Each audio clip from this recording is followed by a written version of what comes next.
आमिर खान का टर्की की राष्ट्रपति की पत्नी से जाकर मिलना सिर्फ एक दुआ सलाम नहीं है, बल्कि इसके पीछे छिपी हुई है कट्टर इस्लामिक सोच।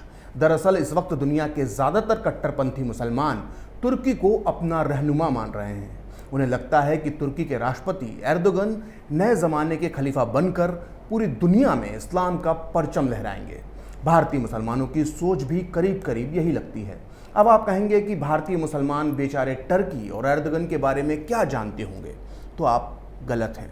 याद कीजिए, अभी हाल ही में जब टर्की में हागिया सोफिया, जो कभी एक चर्च हुआ करता था, जब उसे मस्जिद में बदला गया था, तो भारतीय मुसलमानों ने फेसबुक से लेकर ट्विटर तक जमकर खुशी जताई थी। इतना ही नहीं, जब लॉकडाउन के दौरान दूरदर्शन पर रामायण सीरियल ने दर्शक संख्या के सारे रिकॉर्ड तोड़ दिए थे, तो कुछ लोगों ने यह बहस छेड़ दी थी कि दुनिया का सबसे हिट सीरियल रामायण नहीं बल्कि एर्तुगरुल गाजी है।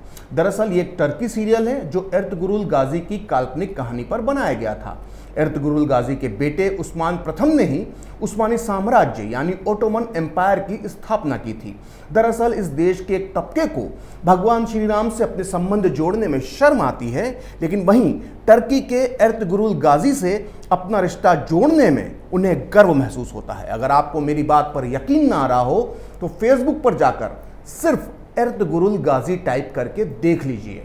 आपको भारतीय मुसलमानों द्वारा बनाए गए सैकड़ों ग्रुप और पेज मिल जाएंगे। इतना ही नहीं, एर्तुगरुल गाजी की शान में कसीदे पढ़ने वाले कई जाने माने चेहरे भी आपको आसानी से नजर आ जाएंगे। दरअसल टर्की के प्रति भारतीय मुसलमानों की मोहब्बत उनके डीएनए में है। आमिर खान जैसे लोग इन्हीं में से एक हैं। आपको पता होना चाहिए कि आमिर खान खुद को उसी मौलाना अबुल कलाम आज़ाद का वंशज बताते हैं जिन्होंने टर्की के ऑटोमन साम्राज्य की रक्षा के लिए भारत में खिलाफत आंदोलन छेड़ा था और बाद में वो गांधी और नेहरू की मदद से इस देश के पहले शिक्षा मंत्री बने। आमिर खान ने अपने एक बेटे का नाम आज़ाद मौलाना आज़ाद के नाम पर ही रखा है। आइए एक बार फिर बात करते हैं खिलाफत आंदोलन की। याद कीजिए, 100 साल पहले टर्की से जब खिलाफत का सफाया हुआ तो सबसे पहले आग भारत में ही लगी थी। खिलाफत आंदोलन के नाम पर मुसलमानों ने उत्तर के कोहट से लेकर दक्षिण के मोपला तक हिंदुओं का नरसंहार किया था। सोचिए, तब ना फेसबुक था ना ट्विटर, फिर भी टर्की की सल्तनत का तब इतना असर होता था। सोचिए आज क्या आलम बनेगा। दरअसल भारतीय मुसलमानों के अंदर हमेशा से मुस्लिम देशों के प्रति एक खास किस्म की मोहब्बत रही है। मुसलमानों की इस प्रवृत्ति को डॉक्टर बाबा साहेब अम्बेडकर बहुत पहले ही पहचान गए थे। 40 के दशक में डॉक्टर अम्बेडकर ने ये किताब लिखी थी जिसका नाम है पाकिस्तान अथवा भारत का विभाजन, जो इस वक्त मेरे हाथ में है। इस किताब के पेज नंबर 299 पर वो लिखते हैं कि अखिल इस्लामवाद यानी मुस्लिम ब्रदरहुड का आधार है कि जिसकी वजह से भारत का हर मुसलमान ये कहता है कि वो मुसलमान पहले हैं और भारतीय बाद में। इसी भावना की वजह से भारतीय मुसलमानों ने भारत की तरक्की में बहुत छोटी भूमिका निभाई और अपनी शक्ति मुस्लिम देशों के लिए व्यर्थ कर दी, क्योंकि एक मुसलमान की सोच में मुस्लिम देशों का स्थान पहला है और भारत का स्थान दूसरा है। इसी किताब के पेज नंबर 332 पर डॉक्टर अंबेडकर ने यह भी लिखा है कि मुसलमानों की वफादारी उस देश के लिए नहीं होती जिसमें वो रहते हैं, बल्कि उनकी वफादारी अपने धर्म के लिए होती है जिसका कि वो पालन करते हैं। अगर फिर भी आपको डॉक्टर अंबेडकर की बातों पर यकीन नहीं होता है तो अब मैं एक ऐसे शख्स का हवाला दूंगा जिनकी धर्मनिरपेक्षता और मुसलमानों के प्रति उनके प्रेम पर कोई सेक्युलर सवाल नहीं उठा सकता। उस शख्स का नाम है जवाहरलाल नेहरू और यह है उनकी मशहूर किताब डिस्कवरी ऑफ इंडिया का हिंदी संस्करण, हिंदुस्तान की कहानी, जो इस वक्त मेरे हाथ में है। इस किताब में नेहरू ने बताया है कि कैसे भारतीय मुसलमानों के दिल तुर्की के लिए धड़कते हैं। इस किताब के पेज नंबर 401 पर नेहरू लिखते हैं कि हिंदुस्तानी मुसलमानों में टर्की के लिए एक हैरत अंगेज लहर उठी। वैसे तो हमदर्दी सभी को थी, लेकिन मुसलमानों में यह बहुत ज़्यादा थी और ऐसा लगता था कि मानो ये उनका खुद का मसला है। उन्हें आखिरी मुस्लिम ताकत के खात्मे का अंदेशा हो रहा था।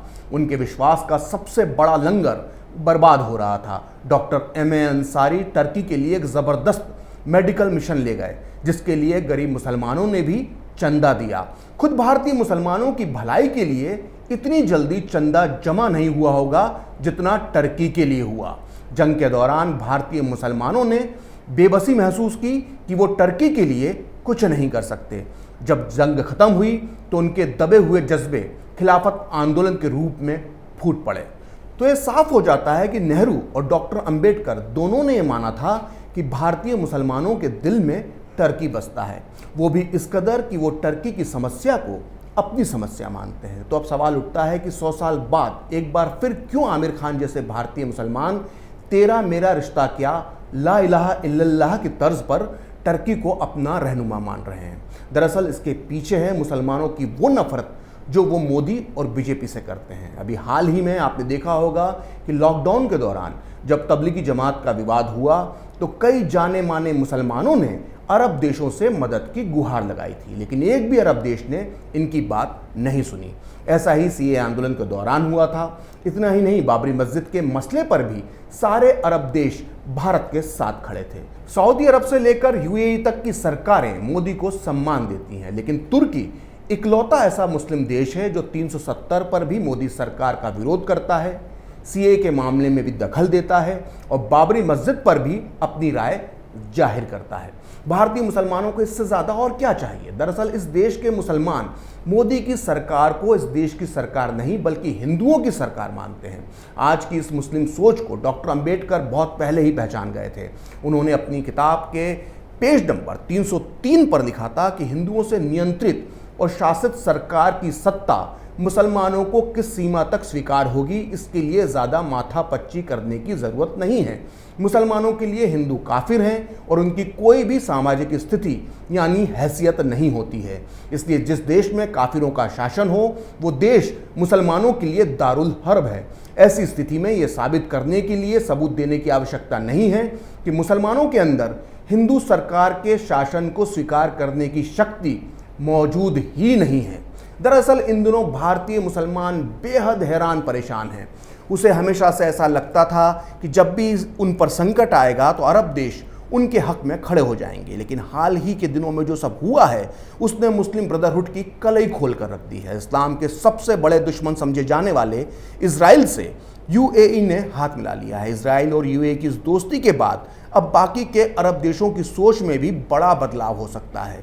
यह बात पुलित्जर अवार्ड से सम्मानित पत्रकार थॉमस एल फ्रीडमैन ने आज न्यूयॉर्क टाइम्स में लिखी है। उन्होंने लिखा है कि इजराइल और यूएई के समझौते के बाद खाड़ी के अन्य देश जैसे बहरीन, ओमान, कतर, कुवैत और सऊदी अरब की सरकारें भी यूएई के रास्ते पर चल सकती हैं। ये देश नहीं चाहेंगे कि इजराइल की साइबर, एग्रीकल्चर और मेडिकल टेक्नोलॉजी की मदद से यूएई उनसे आगे निकल जाए। भारतीय मुसलमानों के लिए सबसे बड़ा झटका है सऊदी अरब के रुख में लगातार हो रहा परिवर्तन। कट्टरपंथी सऊदी अरब अब एक खुले देश के तौर पर आगे बढ़ रहा है। ऐसे में भारतीय मुसलमान टर्की और एर्दोगन की इस तरफ ललचाई भरी निगाहों से देख रहे हैं।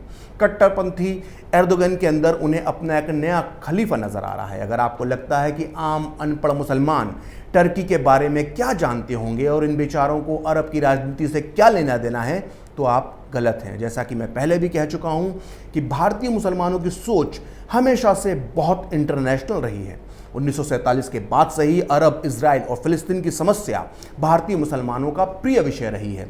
भारत के मुसलमानों को इजराइल से इतनी नफरत है कि 90 के दशक तक भारत की किसी भी सरकार की हिम्मत नहीं हुई कि वो इजराइल के साथ कोई भी डिप्लोमेटिक यानी राजनीतिक संबंध बना सके। 90 के दौर तक भारत और इजराइल के संबंध सिर्फ देश के मुस्लिम दबाव से तय होते थे। 1967 में जब इजराइल ने मुसलमानों के पवित्र स्थल जेरूशलम की अल-अक्सा मस्जिद पर कब्जा कर लिया था तो पूरे भारत में जबरदस्त विरोध प्रदर्शन हुए थे। ठीक वैसे ही जैसे म्यांमार में जब रोहिंग्या मुसलमानों के साथ हिंसा हुई थी तो मुंबई के आज़ाद मैदान में अमर जवान ज्योति तोड़ दी गई थी। इतना ही नहीं, पिछले साल अक्टूबर में भी दिल्ली की जामिया यूनिवर्सिटी के मुस्लिम छात्रों ने इजराइल को लेकर 10 दिनों तक जमकर हंगामा काटा था। वजह सिर्फ इतनी सी थी कि जामिया के फैकल्टी ऑफ आर्किटेक्चर के एक अंतर्राष्ट्रीय सम्मेलन में इजराइल के एक स्पीकर को बुला लिया गया था। ऐसे में जब टर्की ने यहूदी इजराइल, शिया ईरान और भारत की मोदी सरकार के खिलाफ झंडा उठा लिया है तो फिर कुछ लोगों का दिल टर्की के लिए क्यों नहीं धड़केगा। और शायद आमिर खान जैसे लोग ऐसे ही लोगों की नुमाइंदगी करते हैं। फिलहाल खरी बात प्रखर के साथ में इतना ही।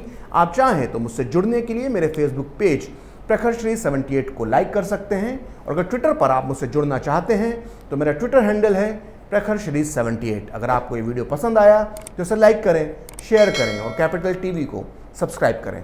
नमस्कार।